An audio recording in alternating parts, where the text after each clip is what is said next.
Dear students, মই আজি আলোচনা কৰিম ক্লাছ 11ৰ হৰ্ণবিল কিতাপখনৰ প্ৰথমটো কবিতা এ ফটোগ্ৰাফ। এই ফটোগ্ৰাফ কবিতাটোৰ কবি শিৰলি টলছন। শিৰলি টলছনৰ জন্ম হৈছিল ইংলেণ্ডত 1924 আৰু তাইৰ মৃত্যু হৈছে 94 ইয়াৰ্ছ তাৰ এজত, তাৰ বয়স যেতিয়া 94 আছিল তেতিয়া তাইৰ মৃত্যু হৈছে। এই কবিজনীৰ সংক্ষিপ্ত পৰিচয়। মই কবিতাটো আৰম্ভ কৰাৰ আগতেই কবিতাটোৰ শৰ্ট সামাৰি এটা ক'ব বিচাৰিছোঁ। কবিতাটোত কবি শিৰলি টলছনে কাৰ্ডবৰ্ডত, ডেট ইজ ফটো ফ্ৰেমত, তাইৰ মাকৰ সৈতে তিনিজনী ছোৱালীক দেখা পাইছে। তাইৰ মাকৰ দুই হাতত দুইফালে দুজনী ছোৱালী ধৰি আছিল। সেইজনী তাইৰ মাকতকৈ অলপ সৰু আছিল। তাইৰ মাকৰ বয়স তেতিয়া 12 মান আছিল। সেইটো কবিৰ জন্মৰ আগৰ কথা। ছোৱালী তিনিজনীয়ে went for paddling on the beach, সাগৰৰ উপকূলত খোজকাঢ়িবলৈ গৈছিল। তেতিয়া সিহঁতৰ আংকেল এজনে সিহঁতৰ ফটো কেপচাৰ কৰিছিল কেমেৰাত। কবিয়ে সেই ফটোখনত তাইৰ মাকৰ মুখখনি বৰ মৰম লগা দেখা পাইছিল। সেই ফটোখন চাই হয়তো কবিৰ মাকে 20-30 বছৰ পিছত হাঁহিব বুলি কবিয়ে কৈছে। ফটোৰ লগত কবিৰ মাকৰ যি দুজনী কাজিন আছিল সিহঁতৰ নাম বেটি আৰু ডলি। সিহঁত ধুনীয়া ড্ৰেছ পিন্ধি গৈছিল। কবিৰ মাকৰ ফেভৰাইট পাষ্টামবিলাকৰ ভিতৰত চি হলিডে ফেভৰাইট আছিল। কবি আৰু কবিৰ মাক দুয়োজনেই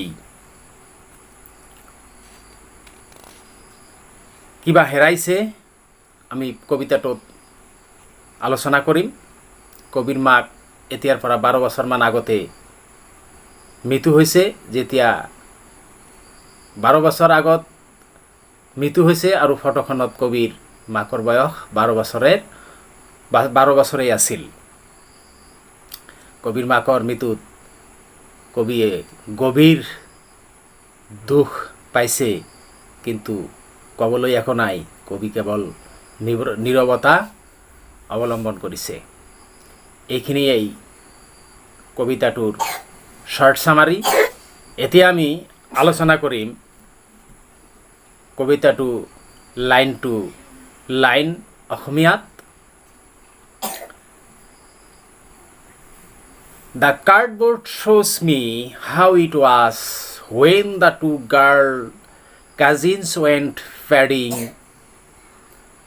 Cardboard photo frame. আমাৰ ইয়াত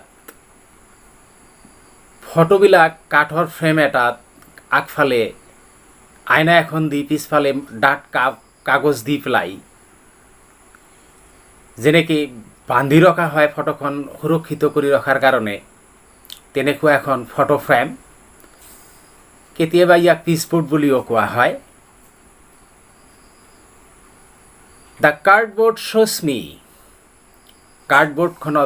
কাৰ্ডবোৰ্ডখনে দেখুৱাই দিছে হাউ ইট ৱাজ, এইটো কেনেকুৱা আছিল হোয়েন যেতিয়া দ্য টু গাৰ্ল দুজনী ছোৱালী কিছুকণ ছোৱালী কাজিনছ ভতিজী ছোৱালী ৱেণ্ট পেডিং ৱেণ্ট গৈছিল পেডিং খোজকাঢ়িবলৈ পেডিং শব্দটোৰ অৰ্থ হ'ল খোজকঢ়া নাইবা নাও বোৱা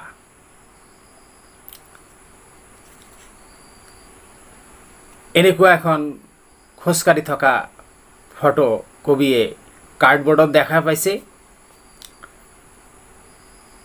is one holding one of my mothers hands আৰু এই কাজিন ছোৱালী দুজনীৰ ইচ ওৱান প্ৰত্যেকজনে হোল্ডিং ধৰি আছিল one of my mothers hands মোৰ মাকৰ এটা হাত দুজনে দুইফালে মোৰ মাকৰ দুটা হাত ধৰিছিল and she is big girl and she is আৰু তাই that is mother of the poet big girl ডাঙৰ ছোৱালী আছিল চাম 12 ইয়াৰ্ছ অৰ ছ 12 বছৰমান বয়সৰ আছিল কবিৰ মাক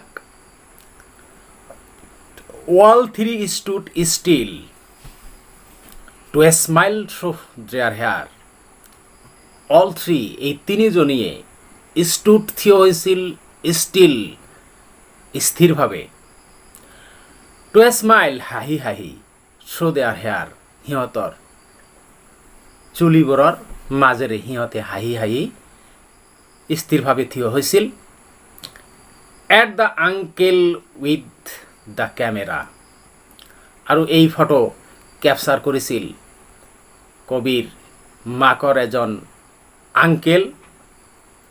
আংকেলে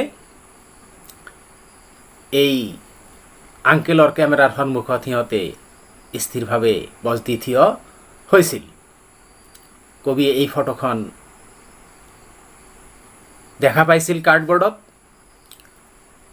আৰু কবিৰ মাকৰ মুখখনি এ সুইট ফেস এখন মৰম লগা মুখ মাই মাদাৰ্স কাৰ মুখখনি মৰম লগা মাই মাদাৰ্স মোৰ মাকৰ মুখখনি মৰম লগা that was বিফোৰ I was born আৰু সেই মৰম লগা মুখখনি আছিল বিফোৰ আই ওয়াজ বৰ্ন কবিৰ জন্মৰ আগৰ সেইখনি মুখ বা ফেসখন আছিল কবিৰ জন্মৰ আগৰ এণ্ড দ্য সি আৰু সাগৰখন which appears to have changed less which appears যিটো দৃশ্যমান টু হেভ চেঞ্জড লেছ পৰিৱৰ্তন নোহোৱা আৰু সাগৰখন কিন্তু পৰিৱৰ্তন হোৱা নাই washed their terribly transient feet washed যি সাগৰৰ পানীয়ে washed ধুই লৈছিল their terribly transient terribly সাংঘাতিক transient ক্ষণস্থায়ী টেম্পোৰাৰী ফিট ভৰি সিহঁতৰ ক্ষণস্থায়ী বা টেম্পোৰাৰী অস্থায়ী ভৰিবিলাক ধুই লৈছিল এয়া হ'ল ফাৰ্ষ্ট ষ্টাঞ্জা মই ফাৰ্ষ্ট ষ্টাঞ্জাত দুটামান কথা ক'ব বিচাৰিছোঁ এই বিষয়ে ইয়াত কাৰ্ডবৰ্ড উল্লেখ কৰিছে আমি ইতিমধ্যে আলোচনা কৰিছোঁ হোৱাট ইজ কাৰ্ডবৰ্ড এই কাৰ্ডবৰ্ড শব্দটো কবিয়ে কিয় ইউজ কৰিলে why does the poet use the word cardboard cardboard শব্দটোৰ দ্বাৰা কবিয়ে এইখিনিকেই বুজাব বিচাৰিছে যে ফটোখন বহুত পুৰণা আছিল secondly which appears to have changed less কবিয়ে কৈছে ফাৰ্ষ্ট ষ্টাঞ্জাৰ লাষ্ট দুটা লাইন and the sea আৰু সাগৰ which appears to have changed less washed their terribly transient feet কবিয়ে ক'ব বিচাৰিছে যে সাগৰটো কিন্তু পৰিৱৰ্তন হোৱা নাই It is the symbol of eternity, permanency. But human life is temporary. কবির মাকক কবিয়ে দেখা পাইছে ফটোখনত এডলেসেন্সত কিশোৰী অৱস্থাত কিশোৰী বয়সত দেখা পাইছে কিন্তু এই কিশোৰ বা কিশোৰী বয়সটো পাৰ হৈ কবিৰ মাক এডাল্টত যেতিয়া হৈছিল এডাল্ট যেতিয়া আছিল তেতিয়া কবিৰ হয়তো জন্ম হৈছিল তাৰপিছত বিকেম ওল্ড তাৰপিছত বৃদ্ধা অৱস্থা পাইছিল আৰু তাৰপিছত কবিৰ মাকৰ মৃত্যু হৈছিল এই তিনিটা ষ্টেজেই তিনিটা ষ্টাঞ্জাত কবিয়ে ধুনীয়াকৈ বৰ্ণনা কৰিছে এই যে কবিৰ মাকৰ যে পৰিৱৰ্তন হ'ল আৰু পৃথিৱীৰ পৰা বিদায় ল'লে কিন্তু যি সাগৰৰ পাৰত থিয় হৈছিল ফটো উঠাৰ কাৰণে সেই সাগৰৰ কিন্তু কোনো চেঞ্জ হোৱা নাই আহিছোঁ সেকেন্ড স্টাঞ্জালৈ some 20-30 years later 20-30 বছৰ পিছত should laugh at the snapshot means photograph photo কবিয়ে কৈছে 20-30 বছৰ পিছত তাই ফটোখন চাই ফটোগ্ৰাফটো চাই হাঁহিব কিয় হাঁহিব কবিয়ে কৈছে ফটোখন চাই হাঁহিব কিন্তু কথাটো হ'ল কিয় হাঁহিব কবিৰ মাক ফটোখনত এডলেসেন্স এট দ্য এজ অফ 12 আছিল 20-30 বছৰ পিছত যেতিয়া কবিৰ মাক এডাল্ট হ'ব তেতিয়া যেনেকুৱা অৱস্থাত সেইখন ফটো আছিল সেইখন ফটো চাই কবিৰ মাকে হাঁহিব বুলি কবিয়ে কৈছে See Betty and Dolly should say and look how they dressed as for the beach See Betty and Dolly two cousins of the poet's mother কবির মাকৰ দুজনী কাজিন ভতিজী ছোৱালী তাই কৈছিল and look how they dressed us for the beach আমাক সাগৰ উপকূলৰ যোৱাৰ কাৰণে বেটি আৰু ডলিৰ প্যাৰেন্টছে কেনেকুৱা ধুনীয়া ড্ৰেছ পিন্ধাই দিছিল The sea holiday was her past mine is her laughter The poet says that among the past memories the sea holidays was the favorite of her mother কবিয়ে কৈছে যে অতীতৰ স্মৃতিবিলাকৰ ভিতৰত sea holiday to এই আছিল কবিৰ মাকৰ ফেভাৰাইট পাষ্ট মেমৰি আৰু কবিৰ কাৰণে ফেভাৰাইট পাষ্ট মেমৰি হ'ল তাইৰ মাকৰ সেই লাফটাৰ হাঁহিটো both cry with the laughed each of loss দুজনে কিন্তু হেৰাইছে ওৰাই ইয়াত আইৰনিক্যালি মকিং কৰা বুজাইছে যেটো ব্যৰ্থতা বুজায় ডিকশনাৰীত both right দুজন মহিলা that is the poet and her mother loss হেৰাইছে কি হেৰাইছে কবিৰ মাকে হেৰাইছে তাইৰ অ্যাডোলেসেন্স যিটো কবিয়ে ফটোখনত প্ৰত্যক্ষ কৰিছে। তাৰপিছত এডাল্টনেছ, প্ৰাপ্তবয়স্ক যেতিয়া হৈছিল সেইটো পাৰ হৈ গৈছে। And after the old age, তাইৰ মৃত্যু হৈছে। অৰ্থাৎ কবিয়ে তাইৰ মাকক হেৰাইছে আৰু কবিৰ মাকে তার beauty and adolescence adult period হেরাইছে। Next and last stanza. Now she has been dead nearly as many years as that girl lived. Now she has been dead. এতিয়া তাইৰ মৃত্যু হৈছে। কাৰ মৃত্যু হৈছে? কবিৰ মাকৰ মৃত্যু হৈছে।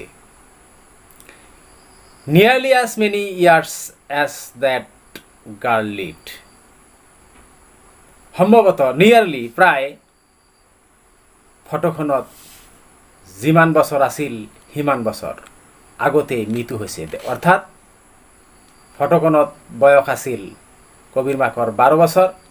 গতিকে আমি ক'ব পাৰোঁ যে কবিৰ মাকৰ 12 বছৰ আগতে মৃত্যু হৈছে। And of these circumstance there is nothing to say at all. আৰু এই পৰিস্থিতি, সাৰ্কামস্টেন্স পৰিস্থিতি,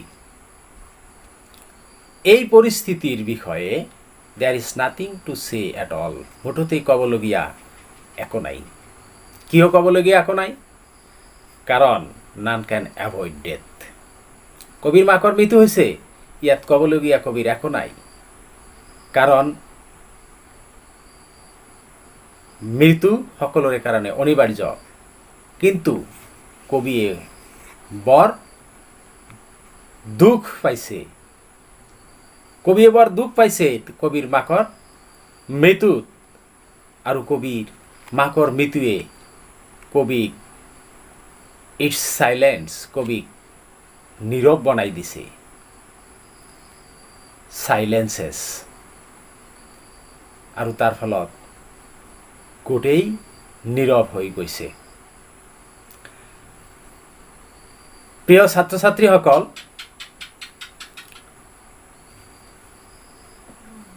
এই ভিডিঅ'ত এই ফটোগ্ৰাফ কবিতাটোৰ বিষয়ে এইখিনিয়েই। যদি ভিডিঅ'টো ভাল লাগিছে তেন্তে যদি কোনোবাই এতিয়ালৈকে এই চেনেলটো ছাবস্ক্ৰাইব কৰা নাই তেতিয়াহ'লে এনেকুৱা ধৰণৰ ভিডিঅ' পাবলৈ, ইংৰাজীৰ পাঠ আৰু কুৱেশ্যন এনচাৰৰ ভিডিঅ' পাবলৈ চেনেলটো অনুগ্ৰহ কৰি আজি এই ছাবস্ক্ৰাইব কৰি সফলৰ বেল আইকনটো প্ৰেছ কৰি দিব, সকলোৰে আগত এনেকুৱা ধৰণৰ ভিডিঅ' পাবলৈ। নেক্সট উপস্থিত হ'ম এনেকুৱা ধৰণৰ ভিডিঅ' লৈ। তেতিয়ালৈকে ধন্যবাদ। জয় আই অসম।